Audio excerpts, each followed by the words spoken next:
Welcome. आप देख रहे हैं मनी 9। मैं हूं प्रियंका संभव और आपके लिए लेकर आती हूं ये खास शो बीमा से बनेगी बात, जिसमें हम आपके लिए बीमा को सहज बनाते हैं ताकि आप समझ के साथ सही बीमा कवर खरीद सकें। लेकिन बीमा एक ऐसा फाइनेंशियल प्रोडक्ट है जिसे आपको कैसे बेचा जा रहा है ना, उसे लेकर भी अवेयर रहना बहुत जरूरी है। और यही है आज के शो का फोकस भी कि बीमा किस तरह से आपको बेचा जा रहा है, ये भी जानिए। वैसे अपनी इस लाइन में अगर मैं एक शब्द थोड़ा सा मॉडिफाई कर दूं, बदल दूं, तो शायद आपको और क्लैरिटी मिल जाएगी। तो मुझे कहना चाहिए कि आज के शो का फोकस होगा कि बीमा किस तरह से आप पर थोपा जा रहा है। और इसे समझने के लिए मालती शंकर के साथ जो हुआ उसे जानना जरूरी है। मालती जी अभी अभी रिटायर हुई थी और रिटायरमेंट पर मिले अपने ग्रेच्युटी के पैसों का एक हिस्सा बैंक में फिक्स डिपॉजिट करवाना चाहती थी। पहुंच गई बैंक के रिलेशनशिप मैनेजर ने बड़े इज्जत के साथ बैठाया, हाल चाल पूछा। मालती जी ने कहा एफडी करनी है। रिलेशनशिप मैनेजर ने कहा हो जाएगा, ये तो कुछ मिनटों का काम है, बस कुछ पेपर्स आपको भरने हैं, मैं फॉर्म मंगवाता हूँ, आप चाय ठंडा लीजिए। और बातों ही बातों में रिलेशनशिप मैनेजर ने बहुत स्वीटली मालती जी से पूछा, मालती मैडम आप एफडी क्यों करना चाहती हैं? बैंक एफडी में तो आपको बहुत मुश्किल से 7 से 7.5% तक का रिटर्न मिलेगा, लेकिन हमारे बैंक के पास है एक गारंटीड इन्वेस्टमेंट स्कीम जिसमें आपको अपने जमा किए गए पैसे पर 3 साल के लॉक इन के बाद 9% तक का रिटर्न मिलेगा। और इस रिटर्न को लेने के बाद आप 10 साल तक इन्वेस्टमेंट को अगर कंटिन्यू रखेंगी तो मैच्योरिटी पर एक लमसम पेमेंट विद बोनस मिलेगा। अब मालती जी को भी लगने लगा एफडी में कहां 7 से 7.5% मिलने वाला है, और ये सामने रिलेशनशिप मैनेजर कह रहा है 9% का रिटर्न। यानी क्लियर सिग्नल थे, एफडी छोड़ देती हूँ और इसी में पैसा लगा देती हूँ। मालती जी सपने देखने लगी कि एफडी के मुकाबले ज्यादा रिटर्न अब उनको मिलने वाला है, गारंटीड लमसम, वो भी बोनस के साथ।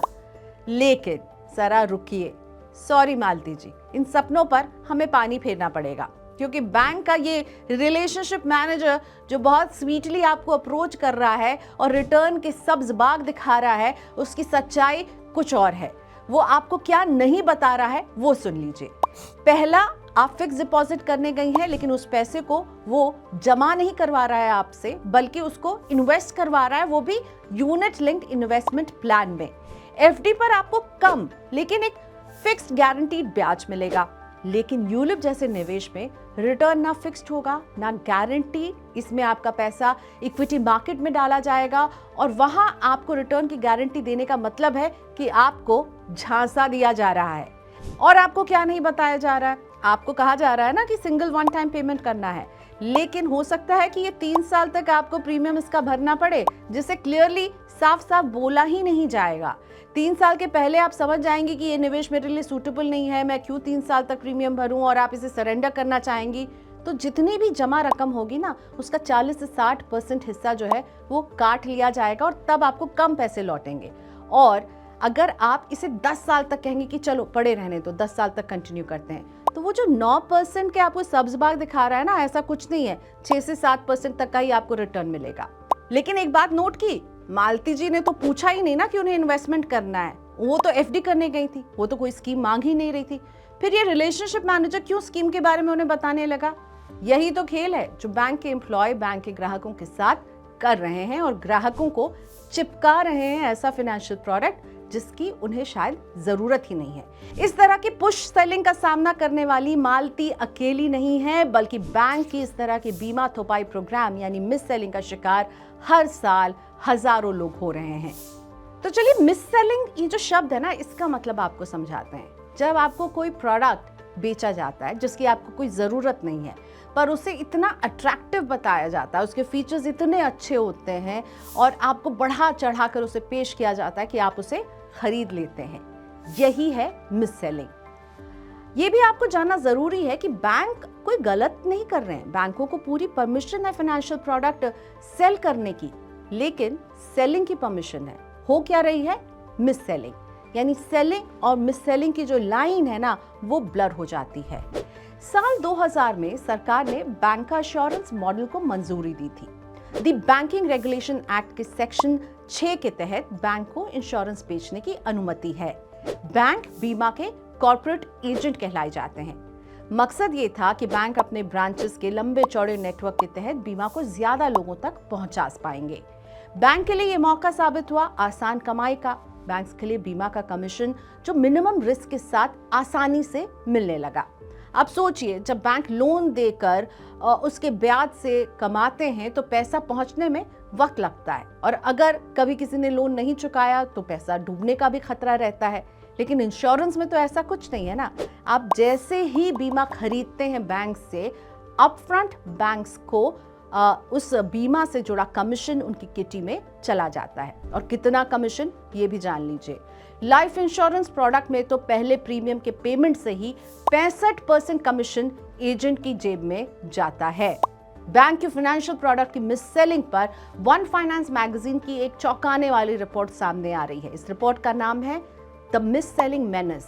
इसमें भारतीय बैंकिंग सिस्टम की सच्चाई सबके सामने खोल कर रख दी है। इस रिपोर्ट के मुताबिक भारत के 15 बड़े बैंकों ने 2023-24 के फाइनेंशियल ईयर में 21,773 करोड़ की कमाई सिर्फ कमीशन के तौर पर की है, और ये कमीशन उन्हें लोगों को बीमा, म्यूचुअल फंड और दूसरे फाइनेंशियल प्रोडक्ट बेचकर मिले हैं।